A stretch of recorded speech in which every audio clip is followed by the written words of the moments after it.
अब अपना टॉपिक है औचित्यपूर्णता या वैधता। औचित्यपूर्णता या वैधता की जो धारणा है वो बहुत ही प्राचीन है, लेकिन वर्तमान समय और संदर्भों में इसे नवीन अर्थ प्राप्त कर लिया है।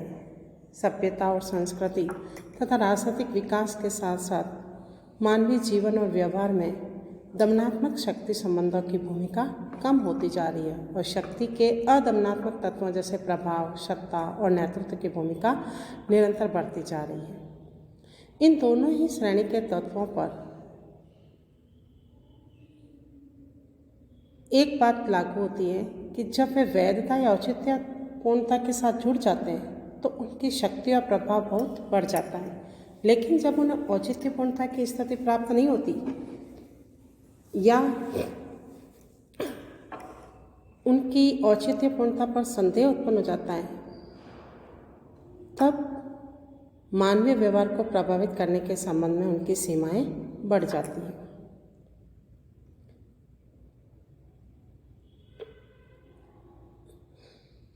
मैक्स वेबर ने केवल औचित्यपूर्ण सरकारों और सत्ताओं का ही विश्लेषण करना अपना मूल विषय माना है।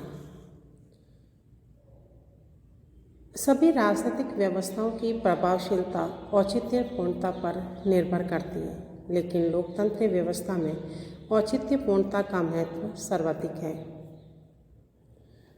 लोकतंत्र जन सहमति पर आधारित शासन होता है, इसलिए लोकतंत्र में भय और आतंक के आधार पर जनता से आज्ञा पालन करा पाना कठिन होता है। इसलिए लोकतंत्र व्यवस्था को औचित्यपूर्णता की सर्वाधिक आवश्यकता रहती है।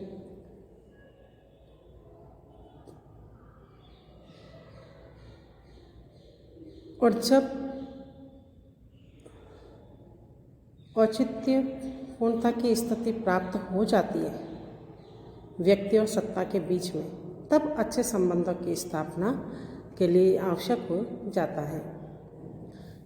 अतः राजनीतिक व्यवस्थाएं सदैव और सभी जगह औचित्यपूर्णता की तलाश में रहती है।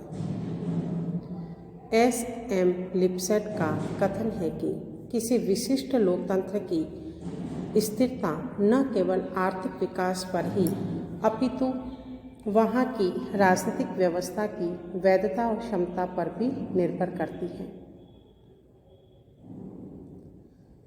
औचित्यपूर्णता की अवधारणा का विकास, इसका जो विकास है या इसकी जो व्युत्पत्ति है या इसकी जो उत्पत्ति है वो लैटिन भाषा की लेगिटिमस से हुई है और मध्यकाल में या इंग्लिश में इसे लॉफुल अर्थात वैधानिक कहा गया है। औचित्यपूर्णता के विचार या धारणा का अपना एक लंबा इतिहास है। प्लेटो ने न्याय भावना के अंतर्गत औचित्यपूर्णता का बीजारोपण कर दिया था। उसके अनुसार प्रत्येक शासन का बुद्धिपूर्ण आधार होना चाहिए। उसकी जड़ें नैतिक मूल्यों, दीर्घकालीन विश्वासों और सामान्य स्वीकृति की गहराई में हुई होनी चाहिए। अरस्तु ने विधि सम्मत शासन या संवैधानिक शासन के रूप में इसको चित्रित किया है।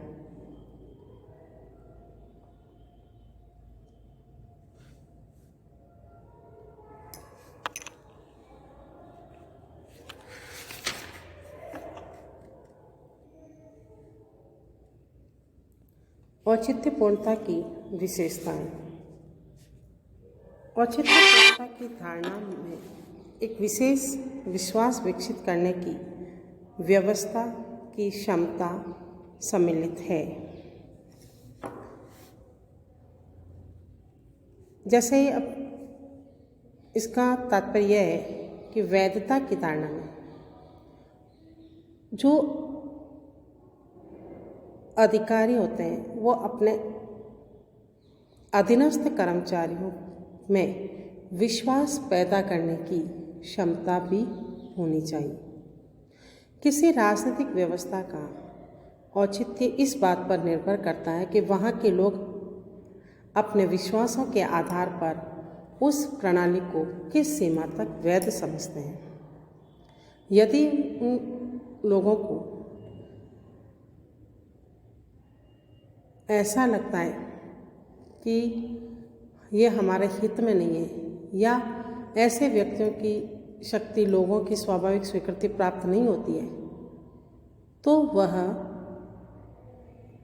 औचित्यपूर्णता प्राप्त नहीं करता है, तो उसको शक्तिशाली भी हम नहीं कह सकते। और यदि लोगों में ऐसा विश्वास उत्पन्न हो जाए तो उस राजनीतिक व्यवस्था को वैधता प्राप्त हो जाती है। दूसरी बात है कि औचित्य की धारणा या वैधता की धारणा के साथ प्रभावता की धारणा भी संबंधित है। प्रोफेसर लिपसेट का कथन है कि किसी राजनीतिक व्यवस्था की स्थिरता और उसकी वैधता उसकी प्रभावकता पर निर्भर है। किसी व्यवस्था को वैधता तभी प्राप्त होती है जब उसने किसी सीमा तक प्रभावकता प्राप्त कर ली है। वैधता की स्थिति प्राप्त करने के लिए जरूरी है कि राजनीतिक व्यवस्था केवल कहने भर के लिए ही न हो, वरन उसके द्वारा नागरिकों के जीवन पर आवश्यक प्रभावी नियंत्रण रखा जा सके। कौटिल्य ने कहा है कि राज्य के एक आवश्यक कार्य है कि सज्जन की रक्षा और हितवृद्धि तथा दुर्जन को दंड, और राजनीतिक व्यवस्था को वैधता इसी के आधार पर प्राप्त होती है।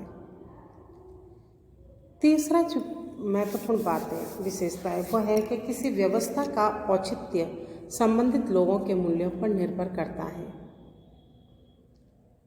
वैधता तभी प्राप्त होती है जब देश की सर्वमान्य जनता के मूल्यों और विश्वासों पर आधारित हो। उदाहरण के लिए, यदि किसी देश में लोकतंत्र की जड़ें गहरी जमी हुई है तो ऐसी सरकार को वैधता की स्थिति प्राप्त होना बहुत अधिक कठिन हो जाता है जिसने गैर लोकतांत्रिक और गैर संवैधानिक तरीकों से सत्ता प्राप्त की हो। फिर है वैधता शक्ति को सत्ता में परिवर्तित करने का गुण है। एक राजनीतिक कहावत है, उचित शक्ति ही सत्ता होती है, पावर इज ऑथोरिटी। इसका आशय यह है कि शक्ति को सत्ता की स्थिति तभी प्राप्त होती है जब उसने सामान्य या जन सामान्य की दृष्टि में वैधता को प्राप्त कर लिया हो। जनता उसके आदेशों का पालन कोई दबाव या भय के आधार पर न करे, बल्कि उसके प्रभाव से या उसके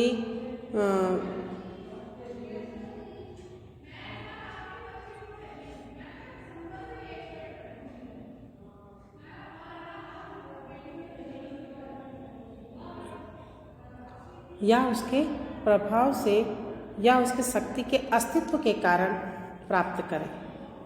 फिर है वैधता विशाल सामाजिक स्वीकृति पर आधारित।